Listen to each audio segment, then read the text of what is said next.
And 3, 2, 1. Hey, here we are with another episode of the Rock Fantasy Files. Legendary grindcore death metal band Lockup are gearing to release their new album, The Dregs of Hades, November 26th on Listenable Records. And this is a little something I got from your label. Recorded in various parts of the world and mixed by Seba Puente at Audiocustom Studio in Santiago, Chile. The album features the dual vomit storms of Kevin Sharp, who we have on the show today from Brutal Tooth, and the returning Tomas Lindberg from At the Gates. Joined the band on the Skin Battery is Adam Jarvis of Misery Index and Pig Destroyer, with the grind mammoth Shane Embury from Napalm Death, handling the low end Terror, and Anton Reisenegger from Brujeria and Pentagram Chile, providing the rusted 6-string riff assault. The virtual insanity is the work of the Chariot of the Black Moth. So we're here with Kevin Sharp, one of the vocalists on this project and the co-host of the Rock Fantasy Files, Mr. John McEntee from Incantation. Welcome to the vlog, Kevin. I hope you liked the intro they gave me to and everything is correct. And where are you joining us from today, Kevin? I'm in Atlanta. Excellent. Atlanta, Georgia, wherever that is. And so let's talk about this new album. Recorded all around the world, it says. So that's an interesting story to go over. Starting off. Were you locked up while doing Lockup? Yeah, actually, that's it was really kind of wild, because it was early on in that stuff. Actually, what happened is that like Barker decided he wanted to roll off and do like kind of like more hardcore stuff, and he started this band like Borstal, and it's like English, but more like New York hardcore, done by English or whatever. But so he wanted to go in that direction. And Shane was doing that one of those campaign tours with Misery Index, and Adam was there, and he's like one of those just kind of guns, you know what I mean? He's like the new generation John, where he writes all his music, he writes all his parts on with drum programs, and then he just ear fucks it until it's in his brain, and then he goes in and just records it. Like that. Yeah. You know what I mean? It's just like the Danny Walkers and that sort of thing, where they just kind of figure out what they're going to do ahead of time, and then they just go in and they press record in their brain, and that's how they do it. But with the process, Anton had like a bunch of like old school like SA style riffs and stuff that he's got an endless suitcase of that shit, man. I mean, it's like, he's such a legend, it's ridiculous.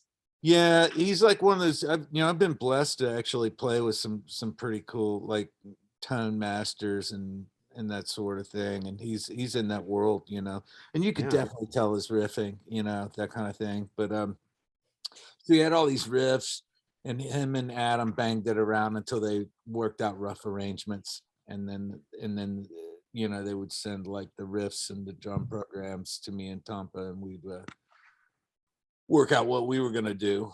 And then it just all kind of like bounced back and forth. It was all super wild, because everything was shut down and people were sneaking into studios, and Sweden was doing that herd thing. So like it was pretty hot over there, like when Tampa was doing his and the engineer got sick, and it's just, I think the thing, wow. Man, it was real. Like it was super wild. And but I think, did you record much while you were shut down? We recorded, but we did mostly demo stuff, not album stuff. Yeah, I just took the time to just kind of get some riffs going on the computer kind of stuff, Yeah, I ended up recording like 4 or 5 records, just trying to fill the gap of not touring or something. But I think it was what was really cool for me was just being able to press record when everything was on fire, Yeah. And it's like, how records are, they're your little babies that you did, and they're little periods, like tattoos, periods of your life, and it's interesting, for me, I listen to it and I hear pain.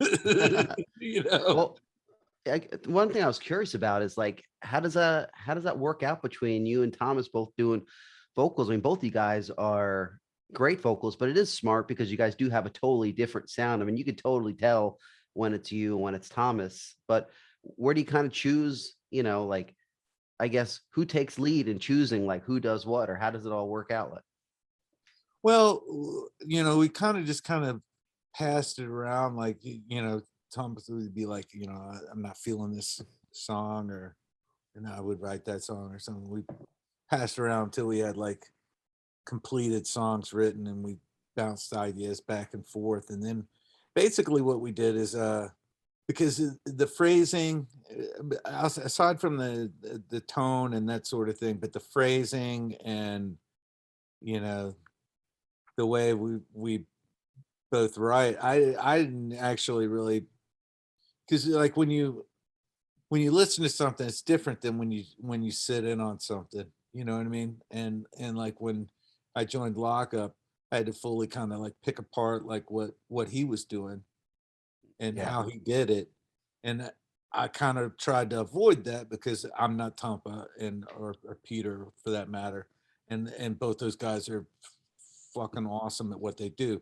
So like it was a situation that I didn't want to do, like, Brutal Truth, Extreme Conditions, because then it would just been like, so try to do something a little different than stuff I'd done and stuff that they do, to do my own thing. So, but when we came together and did songs together, I kind of embraced the contrast in it, And so, long story short, we ended up tracking everything, and we could pick and choose whether we were call and answer or, like doubling tones and this, that, and the other, what sounded good. I think that the contrast in phrasing is what makes it interesting to me, So, Yeah, I thought it was great. It's really kind of awesome to hear the switching in vocal styles like that. I don't know. I don't really hear it that much in music these days. It's like a lot of times back in the day, you had, stuff like Carcass or whatever. It would just have like the two different distinctive style vocals in the grindcore scene. So I think it fits in with that, but I just don't notice it as much these days. But I don't really keep up on I guess, the grindcore scene like I used to back in the day. So maybe it's a common thing. But are you planning on touring with both the guys doing vocals? I mean, that seems like it'd be kind of yeah. tough with how busy Thomas probably is with Well, everything, yeah, I mean, he's got his schedule he's also a teacher, Yeah, so I know. Oh, I think what's that? I didn't know that. Okay. I didn't Yeah, know. no, I mean, somehow we're responsible idiots of some kind, I don't know, but like, yeah, he's got like he's got a real job, I do too as well, a contractor and stuff like that. But yeah, I Mhm. mean, the plan is, we got an agent, Ben Ward from Orange Goblin. Yeah. Yes. He's got a booking agency over there called Route One. Okay. And so, there was talk about, a couple festivals and that this, that, and the other. There's talk about Japan, but yeah, I mean, we did a show in Gothenburg, like, and he came out. That's where this all kicked off, was like we did a show, and he came up, and we just kind of just like winged it, you know what I mean? Just like looked at cute each other as to when this, that, and the other. And it was super fun, man. Yeah. It was incredible. Wild, the fire in multiple directions. Yeah. Well, So he's a super cool guy. Seems like he'd be a great guy to work with in the band, that absolutely, kind of stuff. John, we get, now that we're, I'll say, more mature, maybe, or older, Older for less sure. wiser. I don't know, man. I don't have the time for people that just aren't in it, Yeah. Yeah. and it's like, those kids that just like, it makes you sound old or whatever, but like they just like their principles are off. I got a theory, there's so many of us, the original wave, you know, is because we were licking stamps and demo trading, and it, you know, it all goes back to like those early shits, like with the Pungent Incantation tour, where you just booked it, and if they paid us, it was great. If there was an all-out war with Nazis, we were there. Yeah, it was the wild frontier, but you had to really want it back then, man. Yeah. And I think that was just sort of stamped in people like you and me, that like, you know, it just becomes who you are, and you know, it's sort of like that whole thing with nowadays, you know, everything's so instantaneous that, like, that's my theory why so many bands get together for a couple records and explode, and you know, them again. But you know, but I think it's interesting how many of us are still around doing this, you know. Yeah, for sure. I think it's a good thing, but I mean, a lot of us, you know, we just, like you said, we wanted it real bad, and we just had to work really hard for it. And even some of the people that kind of take some time off here and there or whatever, it still ends up being in your blood, you know. And it's like, it's hard to shake the metal off, you know. You just get that urge to, you know, want to do it. I don't know, maybe you see a band that you're friends with still doing it, or just hear some riff, or just watch a killer show, and it just makes you think, damn, dude, I gotta play some freaking metal, you know.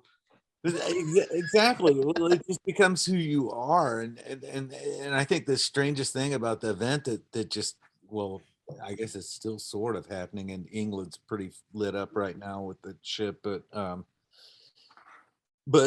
you know, it's just like all my friends are just like, oh, what do I do with myself? I don't know. I'm sat this still, like, you know, Shane, like, he's like, he just left to go on tour. He probably never stayed home this long in his life. In his Since he was life. like 15 or something. He was headbanging in the graveyard to Warhammer, yeah. Yeah. So yeah. So what's on the new album? How many tracks are on this new album? You know, I don't know. I'm not really good at that. You're not good at that? I'm not good at track sequencing, or Okay. I hear the riff and the words come, that sort of thing. I'm strange to a certain degree, but I think that I wrote 8 songs.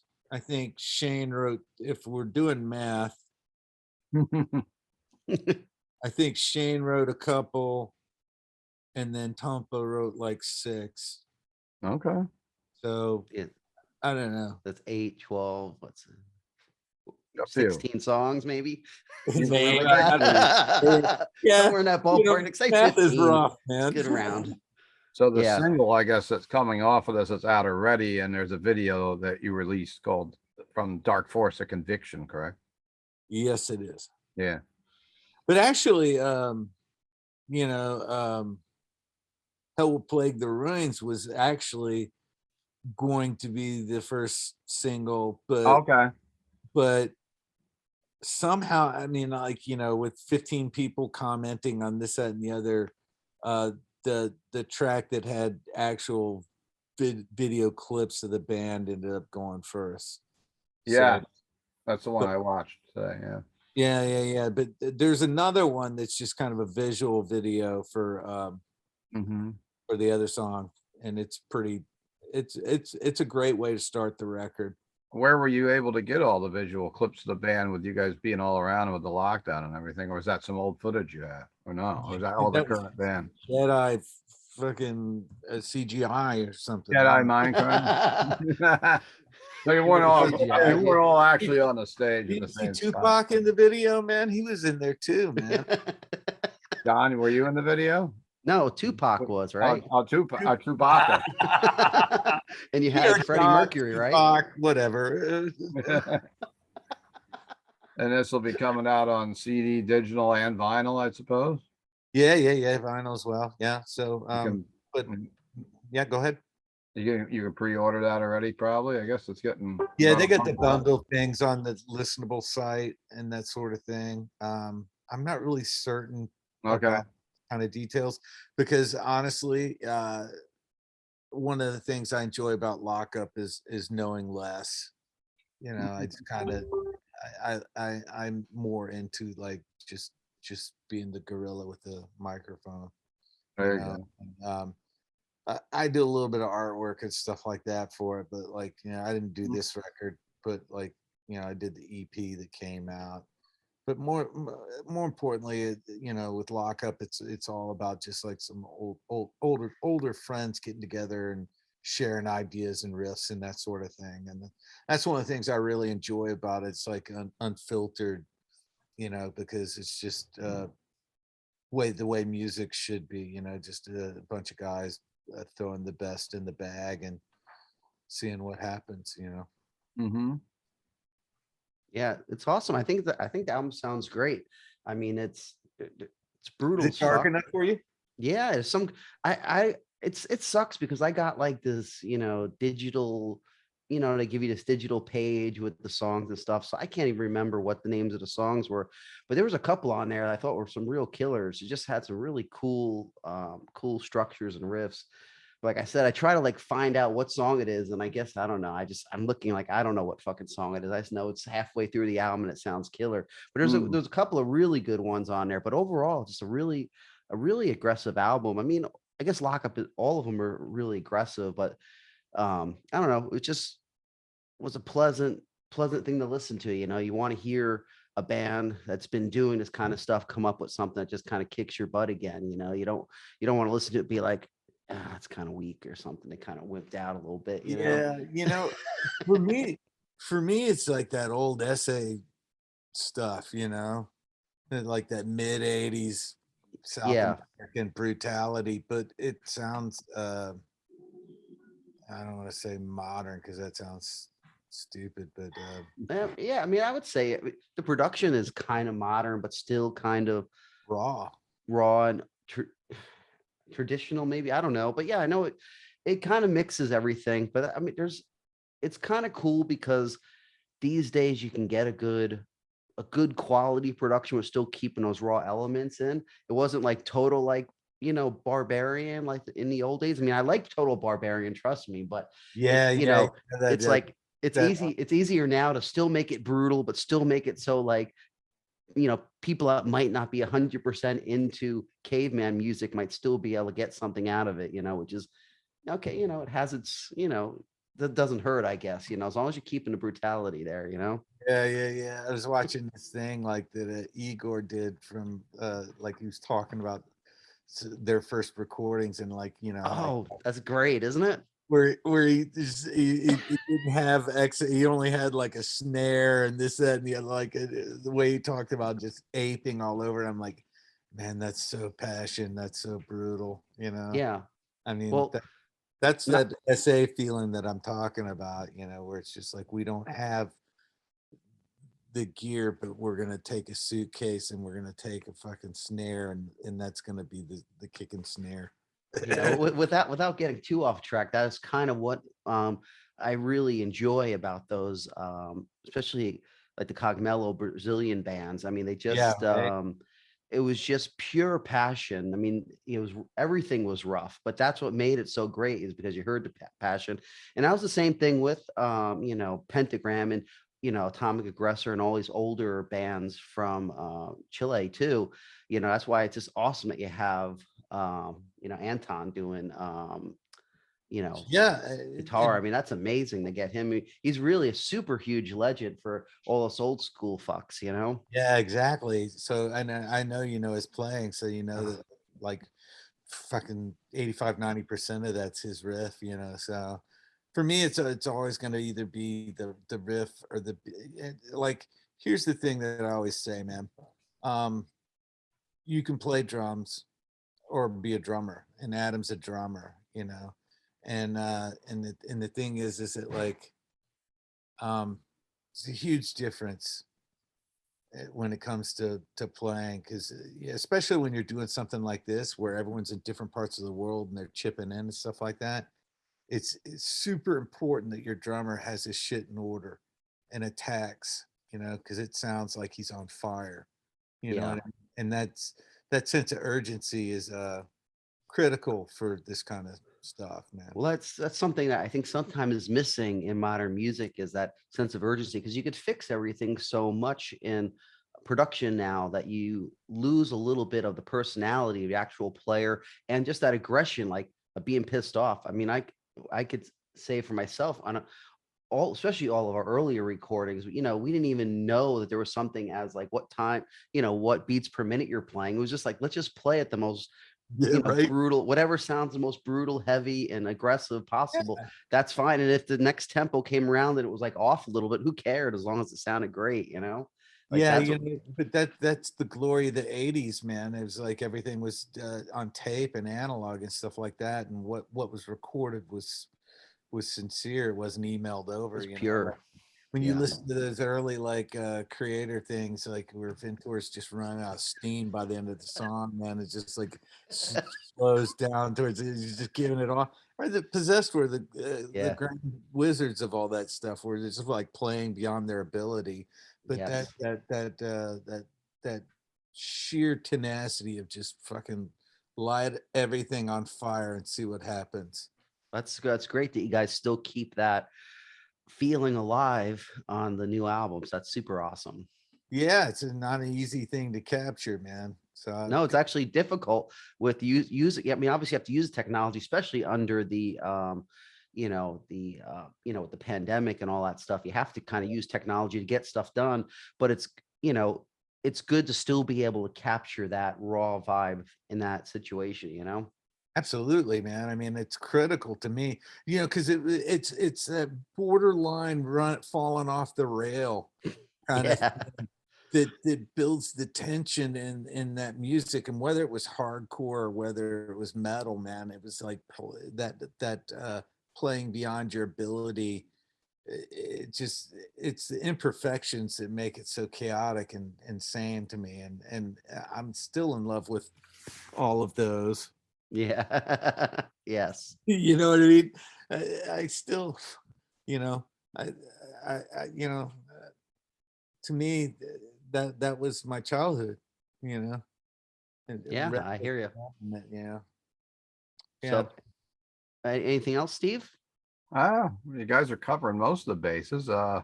You mentioned going on tour. You don't have anything set up exactly yet to announce on that, correct? No, there's nothing really to announce. There's just a bunch of pillow talk, and everything is so on off right now. Like even things are still getting canceled.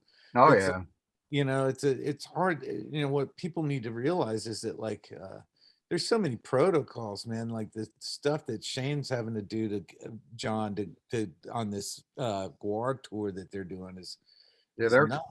It's bubbles within bubbles. Bands aren't allowed to hang out with each other, and oh wow, all sorts of things that just to keep people healthy and stuff. I know a lot of people watched that Megadeth tour to see how it went. Yeah. But a lot of the first bands that jumped out got super sick right out of the gates, and so, and especially for sure. John, think about Europe, man. Each country has their own thing, man. It's it just sounds so complicated right now. It's touring on any given day is complicated. Now let's just go ahead and throw a bunch of rules in it and see how. Yeah, it's really tough. Yeah, that's why we had to cancel. We had a tour booked for early November, and it was just too. Yeah, it was just too shaky to. We have to know, you have to know beforehand. You have to start really doing some prep. A couple months before, and you can't invest all this time, effort, and money into it when you have no clue at all. Yeah. I mean, what happens if you have 6 French dates and all of a sudden France shits the bed and you're sitting there in Switzerland buying extreme expensive food waiting for the next gig, I mean, it's like, what I'm talking about, John. Yeah, it's wasting lots of money, It's like if you're not working, you're spending money, man, and you can't all of a sudden be over on doing dates and then all of a sudden something shit the bed and then you're sitting in it. I know personally, I had some friends of mine that rolled out in the States and they had a big, huge production, right? And with trucks and buses and shit like that, and and you know, it was a Live Nation thing, and they weren't really looking after their bands. They were just trying to recoup everything that they lost in the last so, you know. Mhm. And so they went out, and their guitar player got sick, and they had to go home for like 9-10 days. Meanwhile, there's three trucks on payroll, a bus on payroll, all this other stuff going Yeah. on, and you know, the agents is trying to rebook these shows, you know, and recover the loss. It's just so risky right now That to sounded like an arena show you were talking about, or amphitheater show. well, yeah, it's amphitheater was the first stuff out, you know, but all those tours. Oh yeah, Yeah. I can name a few I know of. Well, Look there's at The I Green look Day at- tour, with Fall Out Boy and stuff like that, they all got ate up. Everyone got ate up in Florida. The original tours that went out. oh really? well, Yeah, but what people don't real I'm sorry to interrupt. The thing Yeah. that people don't realize are that it doesn't matter how big the tour is. It's usually running. I mean, it's almost always running on a pretty shoestring budget. I mean, just because you're making more with the band, say per show, you're spending more per band per show. You know, I mean, Mhm. especially once you get to that big, you know, to do an amphitheater stuff. I mean, that's a lot of risk. A lot of people, like he not- said, on the payroll. You're. I mean, if you have 10 days or whatever off because somebody's sick, Oh, you're well, fucked. it's been happening with like Skinner. Happened to a Kiss. Look at Yeah. Kiss. Kiss just lost a guy that I knew well. He was the guitar tech and pretty much their right hand man. Franz Stuber lived in the area, got COVID, and passed away. And he was like 53 years old. Yeah, it's Just crazy. And I I'm mean, not even talking about the Mhm. death toll of that shit. I'm talking no, yeah. yeah. about Well, I'm just talking getting sick in general. financial risk and stuff like that. You know, I'm vaccinated. You know, like Mhm. I'm one of those people that believe that it's your choice, but Mhm. I'm taking care of myself and doing the things to take care of myself. If I were to get sick, it's very unlikely that I would pass from it. But I'm more in fear of losing my ass financially than True. getting, you know what I And mean? that's a big part of it also, I'm too old to fail. yeah. Yeah. Too old to die. Too young to rock and roll and too old to Yeah. die. Isn't that the I'm just, Jethro I'm Tull? just I'm just saying that I'm fiscally conservative out on tour. I want to make sure that I have a home to come home to. You Mm. know, Yeah. we were out kicking it makes sense. back in the day, back in the early '90s and stuff like that. Man, I was sleeping on couches. I didn't give a fuck. I'll come home from tour homeless sometimes. Oh, shit. Absolutely, man. That tour that we did, I got fired. I got fired. I remember, like, ended up at that place in Ohio at the amusement park with Alex Wank, just losing my mind. That was such a fun tour, dude. It was a blissful train wreck from minute one on. I remember the brakes went out in Salisbury on that black van that we had rolled right into the side of the venue. It was amazing. Bring on those days. You know, it's like Ohio. I remember in Ohio, we replaced the rear seal. I remember we drove back from Milwaukee to New York, and there was two settings on the carburetor, and we had the house, the interior over the motor set off to where, like, when we were in traffic, we could adjust the carburetor while we were driving. I remember Alec White got so stoned on gas, it was insane, man. Hey, Yeah, I remember the old vans when they would have the thing in the engine right in the middle where you could pull it off from the inside. oh yeah, Yeah, remember we got those? Yeah, I know. Carburetor while you were driving. Yeah. Yeah, we had those kind of problems too. Yeah, we had to drive with that thing off. That was rough. I remember how hot did that van get when that cover was off that It motor? wasn't even that, man. It was Yeah. pure fume, man. It was like insanity, man. It's like it's, there's definitely reasons why I can barely speak English, man. Yeah, it's pretty crazy But shit. those were the greatest times, and I'm so glad I got to share them with you, John. Yeah, I feel the same way, bro. Definitely. Yeah. It's amazing. Well, Every maybe time we hook up, man, it feels like childhood, man. So Well, maybe we can have you back on the channel, and John and you can just chit chat about old times and some of the band travels if you Look, like. there's something in there, man. I'm telling you, man. The stories that we could tell are, There you go. I'm telling you.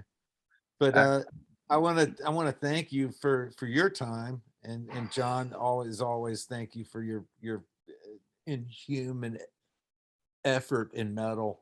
It's just inspiring how like you carry the torch and are relentless in your person, man. So You're making me blush. no, dude, man. It's precious few that stay the course and keep it No. real, man. And Yeah, no, I appreciate it. I appreciate your long-term friendship too. It's really great, and just great memories, like we were just saying we had in the past, and it's always fun to think back. Yep, for sure. Look yeah, forward would to it. love to get together and do some shows with you. Maybe that's an idea. Yeah, gotta do some in-can lockup shows or something something Yeah, else. man, that sounds At least like it's not locked down, it's lock up. that. Lock That up, sounds no, great, no man. lock. I would love to work something out, man. Yeah, that'd be great.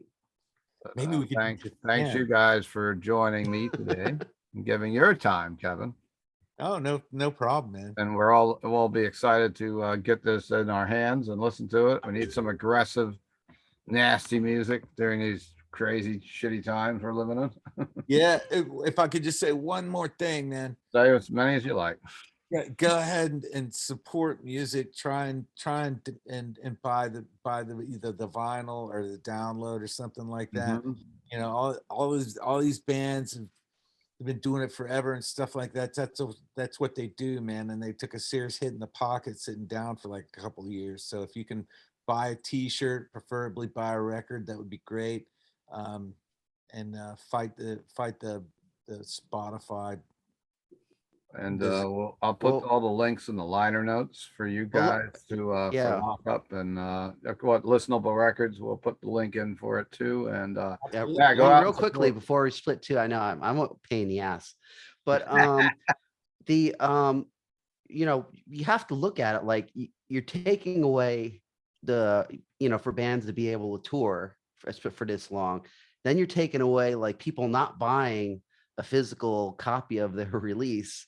It's like it's hardly any way for a band to survive as a band if they want to do the band seriously. I mean, even not to do it seriously, it's like it still costs a lot of money to do a band. It's not like it's a cheap thing to do. So Yeah. it's quite, I don't think some people sometimes don't have a perspective of it. I mean, for years, they've taken away the, with illegal downloading and all that kind of stuff, and legal downloading is a ripoff. It's the same thing, really. Nothing's really changed since Napster happened. But the fact is, you're taking away one way of a band making money, and now the touring's all screwed up. You're taking the other way. It's like, what the hell's left? you notice? Exactly. It's like, and if you want good music, you have to make it like at least enough money for you come home and you pay your bills at home minimum. Yeah, honestly, man. I mean, like you could, Yep. None of us were ever really, we joke about it back in the day, but like, there was gigs where we'd be like, oh, pizza. I guess that's what we're having for payout tonight, But but the thing is that like there's a lot of effort in writing the riff, a lot of effort in recording the riff, and just support bands, because if the bands went away, man, what the fuck would you do for entertainment? Think about the last 2 years, how fucking bored you were, Mm. I mean, All the arts in general. Yeah. just imagine it all gone, and I don't know, man. Anything that tours, bands, circuses, carnivals, everything was really hit hard with this mess, and it's all the entertainment pretty much. Yeah, so I certainly know that Live Nation is really up on recouping their loss. I think that most of the bands that I know are just grateful to still be able to play music. So, I mean, Sure. be a sport and kick out some change, you know. If you can swing it, buy some records, man. Absolutely, man. Buy a lockup t-shirt, buy an Hit that- incantation. You know what I'm saying? Buy records, support bands, be metal. Amen. Thank you. Right. And I'd like to thank you for your time today. If you like what the channel's doing, please take a moment to subscribe. It only takes a second to hit that button. Helps us out. And mention your favorite things from Incantation and Lockup and Kevin Sharp, and we'll try to do this again soon. So remember, it's coming out in November. Go buy it. Don't just listen to it on Spotify. Go buy it. Thanks, Ian, man. Great. People, these bands are not getting rich from Spotify. Some people think they are. Dude, 0.0006 cents per stream. You can't even get a box of spaghetti. Read that in, man. You can buy a stick of gum after 10,000 plays. Yeah, they're doing great. Those bands are making all that damn money. Yeah, boycott Spotify. Fuck that thing, man. Yeah. John, it's beautiful seeing you, buddy. Glad you're doing well. And See ya. Take care. maybe I'll see you this upcoming so in Atlanta with the thing. Yeah. Awesome. Okay? Cool. Take I'd care. like I'll to see you. Right on. Take care. Stay heavy. See you guys.